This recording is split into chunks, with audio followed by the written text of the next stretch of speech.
नए नियम पास किए गए हैं, उस पर सुप्रीम कोर्ट ने रोक लगाई है, उसको एबियंस में रखा है और सुप्रीम कोर्ट ने अपनी पावर्स को एक्सरसाइज करते हुए अंडर आर्टिकल 142 जो यूजीसी रेगुलेशंस 2012 हैं उनको इन ऑपरेशन किया, उनको प्रभावी किया।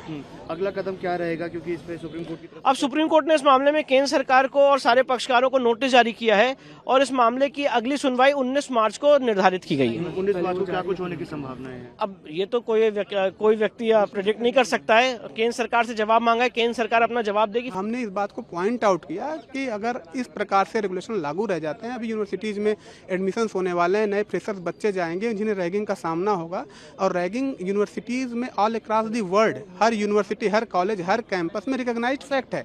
और लेकिन ये जो नया एक्ट आया था इसमें रैगिंग की डिफिनीशन ही गायब कर दी थी, तो इस रेगुलेशन में कमी तो थी। और रैगिंग अगर होती किसी जनरल कैटेगरी के बच्चे कि उसके पास कोई ऑप्शन ही नहीं था कहीं शिकायत करने का, क्योंकि उसको क्रॉस केस का डर होता कि भाई ये हमारे खिलाफ कह देंगे कि उन्होंने कास्ट बेड एट्रोसिटी हमारे अगेंस्ट की है। इक्विटी स्क्वाड के पास ये है कि भाई अगर SC/ST का कोई भी शिकायत आता है उसको कंप्लेन करनी है पुलिस को, तो पता चला जो पढ़ने गया पहले दिन वो जेल पहुंच जाता। तो ये बहुत ही खतरनाक ड्रैकोनियन लॉ था। ये क्रिमिनल ट्राइब एक्ट 1872 जैसा था, जहाँ कुछ जातियों को मान लिया गया था अपराधी था। इस रेगुलेशन ने मान लिया था कि जनरल कैटेगरी के बच्चे अपराधी हैं। इसी के खिलाफ आज हम आए थे। ईश्वर की कृपा है, महात्मा गांधी के आशीर्वाद, हमने निकलते ही महात्मा गांधी जी से आशीर्वाद आज मांगा है। आज उनकी ही कृपा से सत्य की जीत हुई है। और सत्यम जी, अब अगली तारीख कब मिली है? अगली तारीख 19 मार्च की है। 19 मार्च की जी, ठीक है। केंद्र सरकार से जवाब मांगा गया? केंद्र सरकार से जवाब मांगा है। केंद्र सरकार को इशारा कर दिया गया है कि आप इसमें सलाह लीजिए, इसमें और विद्वानों से करिए, और ये नहीं चलेगा रेगुलेशन, और ये रेगुलेशन जाएगा। हमारी कोशिश है ये रेगुलेशन पूरा जाए।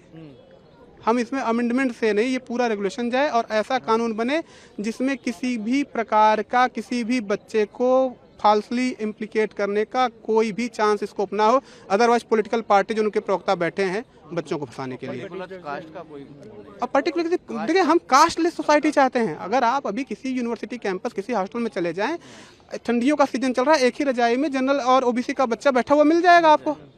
आपने ऐसा बना दिया कि जैसे जी यूनिवर्सिटी डिवाइडेड है। मतलब क्या सोचा इन्होंने, खैर ईश्वर जाने। देखिए, हमारे 3 सबसे इम्पोर्टेंट मैं कहूँ पॉइंट थे।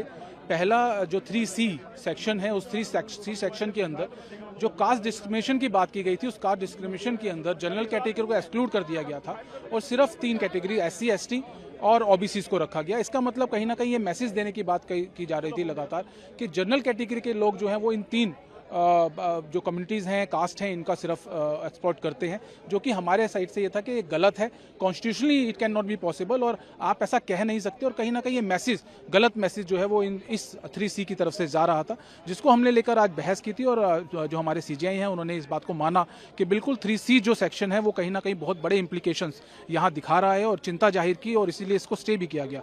साथ साथ हमारा आर्गूमेंट ये भी था कि जो सेक्शन 8 के अंदर जो इक्विटी कमेटी बनाने की बात की गई थी, वो इक्विटी कमेटी की जो बनाने की बात है, हम उसको लीगली चैलेंज कर रहे हैं। हमारा ये कहना है कि उसको बनाने का राइट UGC के पास नहीं है।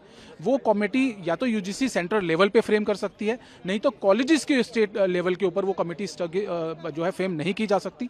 साथ साथ उसके अंदर जनरल कम्युनिटी का रिप्रेजेंटेशन को लेकर कोई भी बात नहीं कही गई थी, जो कि गलत है।